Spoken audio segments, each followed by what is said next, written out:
প্রতি পর্বে থাকবে একটি ঘটনা, আর থাকবে একই ঘটনা কেন প্রমাণিত হয়, আর সেই একই ঘটনা কেন হয় অপ্রমাণিত, সে গোলকধাঁধার গল্প। আমার আজকের পর্ব অগ্রক্রয় বা প্রিএমশন। এই অগ্রক্রয়কে গ্রাম বাংলার মানুষ প্রেমশন বলেই জানে বেশি। এই প্রিএমশন বা অগ্রক্রয় হলো কোনো কৃষি জমি কেউ বিক্রি করতে চাইলে সেই বিক্রেতাকে কার কাছে প্রথমে বিক্রির প্রস্তাব দিতে হবে, মানে কার এই জমি কেনার অধিকার সবার আগে, সে থেকেই এর নামকরণ অগ্রক্রয়। আজকের ঘটনার নায়ক রহমতুল্লাহ তার পশ্চিম পাকের পৈতৃক ওয়ারিশ সূত্রে প্রাপ্ত 1 বিঘা জমি তার বন্ধু আসলামের কাছে বিক্রি করে 5 লক্ষ টাকায়। কিন্তু আমাদের দেশের বাস্তবতায় সে জমিটি রেজিস্ট্রির সময় জমির মূল্য লেখা হয় মাত্র 1 লক্ষ টাকা, রেজিস্ট্রি ফিস কম দেবার জন্য। আসলাম শহরে থাকে। 5 মাস পর রোজার ঈদের ছুটিতে গ্রামের বাড়িতে এসে তার বন্ধুর কাছ থেকে কেনা জমির চারপাশে সীমানা প্রাচীর দেবার ব্যবস্থা করে। রহমতুল্লাহর ভাই বরকতুল্লাহ আসলামকে জিজ্ঞাসা করে, তুমি কেন এ জমির সীমানা প্রাচীর দিচ্ছ? এটা তো আমার ছোট ভাইয়ের জমি। আসলাম জানায় আজ থেকে 5 মাস আগে এ জমি সে রহমতুল্লাহর কাছ থেকে কিনেছে। বরকতুল্লাহ লোকমুখে একথা শুনেছিল যে পিতার ওয়ারিশান জমি বিক্রি করতে গেলে সে জমিতে ওয়ারিশান ভাই বা বোনের মানে সহ ওয়ারিশানদের ক্রয়ের অধিকার আগে।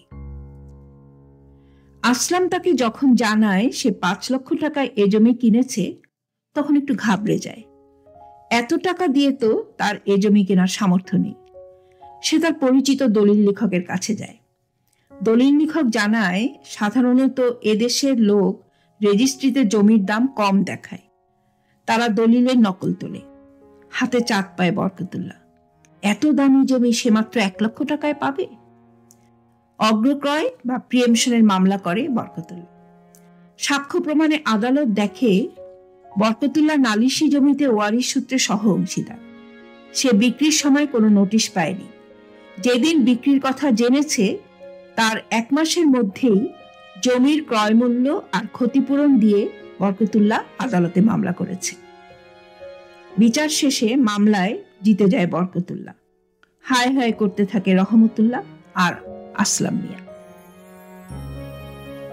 সুপ্রিয় শ্রোতা, চলুন এবার দেখে আসি এই ঘটনার অপর পাশের দৃশ্য।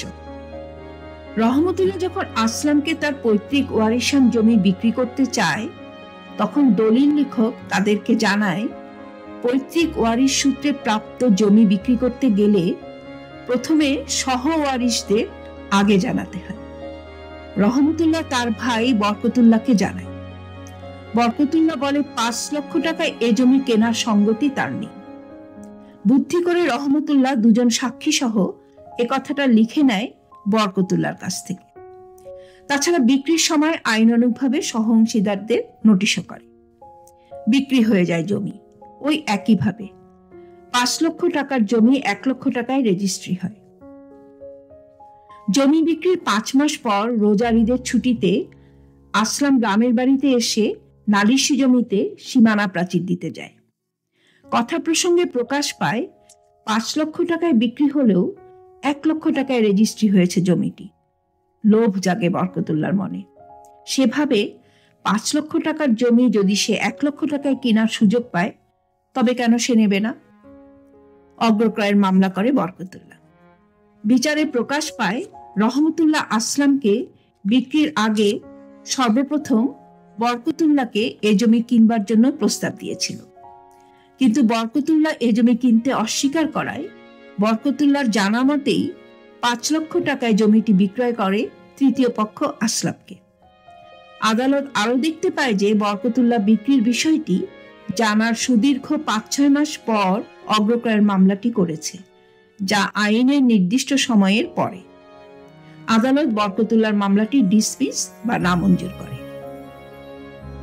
সুপ্রিয় শ্রোতা, আমরা এতক্ষণ দেখলাম কিভাবে রহমতুল্লাহ আসলাম মিয়াকে তার জমিটি বিক্রির পর সহ অংশীদার বরকতুল্লাহ জমিটি অগ্রক্রয়ের জন্য মামলা করে এবং জমিটি পায় আর কেনই বা জমিটি অগ্রক্রয়ের জন্য মামলা করে এবং পায় না। আগেই বলেছিলাম, এই যে একই ঘটনায় মামলা হয় অথচ কোনো মামলা কেউ জিততে পারে, কেউ আবার জিততে পারে না, এই গোলকধাঁধা নিয়েই আমার অনুষ্ঠান প্রমাণিত অপ্রমাণিত। সুদীর্ঘকাল এই প্রমাণিত অপ্রমাণিত মারপ্যাচ নিয়ে কাজ করতে গিয়ে বুঝতে পেরেছি, আমাদের দেশের বেশিরভাগ মানুষই জানে না কোনো একটি আইনের জটিলতায় তার প্রাথমিক কাজটি কি। আজকের ঘটনায় দেখুন, রহমতুল্লাহ সরল বিশ্বাসে তার বন্ধু আসলামকে জমিটি বিক্রি করেছে। সে জানতো না সহ অংশীদারকে নোটিশ করতে হয়, জানাতে হয় পৈতৃক সূত্রে ওয়ারিশপ্রাপ্ত জমি বিক্রি করতে গেলে।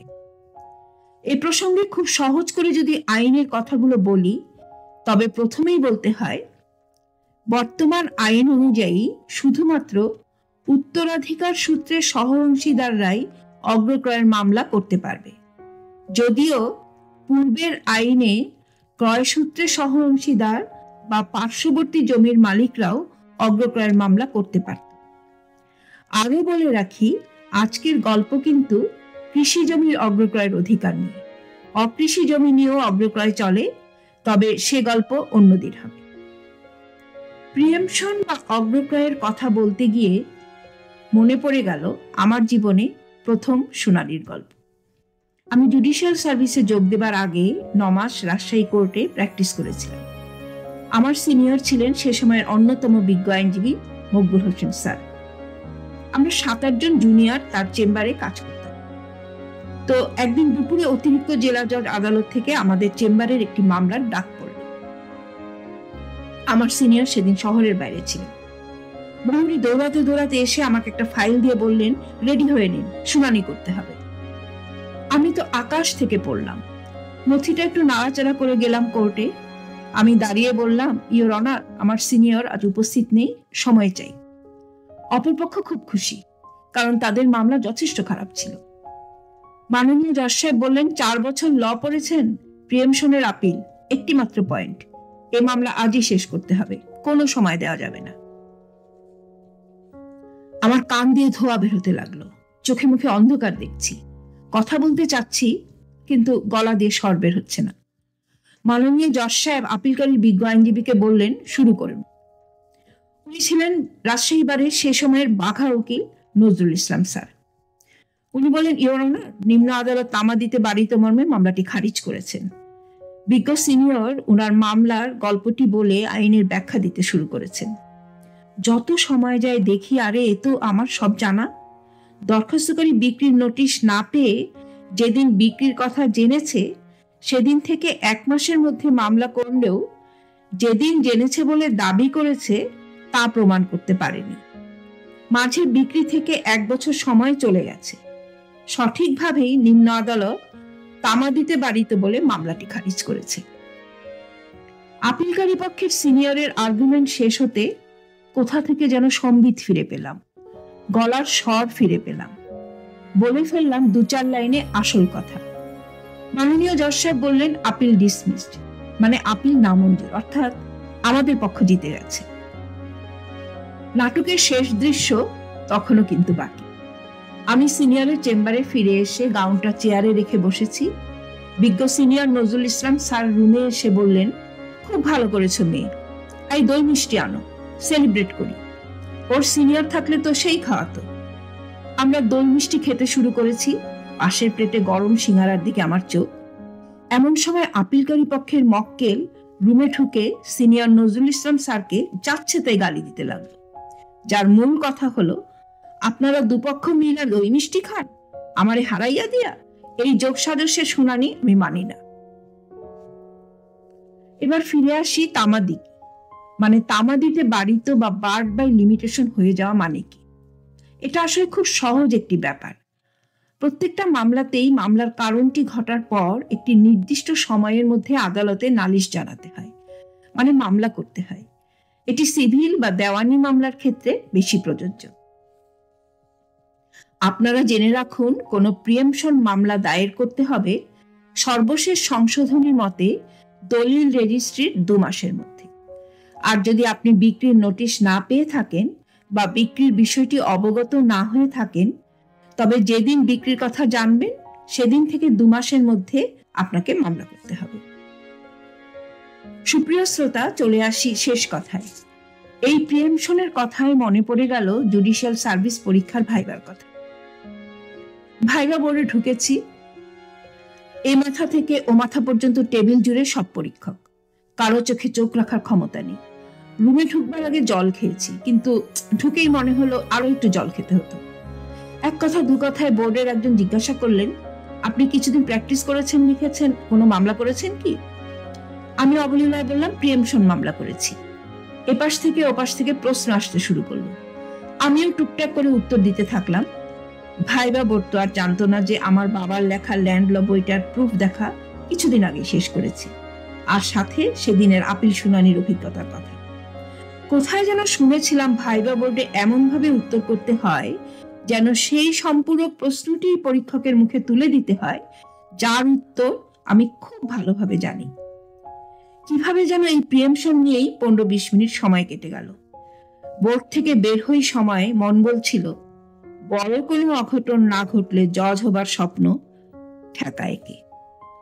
সুপ্রিয় শ্রোতা, শেষ করছি আমার আজকের এপিসোড। আপনারা আজকের এপিসোড নিয়ে যার যা প্রশ্ন মনে জাগে করে ফেলুন। আমি সব প্রশ্নের উত্তর নিয়ে প্রতিটি এপিসোডের পর একটি করে এপিসোড করব। শেষ কথাটি আবারও বলি, আমার এই অনুষ্ঠানের মূল উদ্দেশ্য হলো আপনারা যারা আইনের ভাষা, আইনের প্রয়োগ নিয়ে গোলকধাঁধার মধ্যে ঘুরপাক খাচ্ছেন, তাদেরকে সহজ সরল ভাষায় আইনের প্রমাণিত অপ্রমাণিতর মারপ্যাচ থেকে কিছুটা হলেও রক্ষা করা। ভালো থাকবেন। ধন্যবাদ।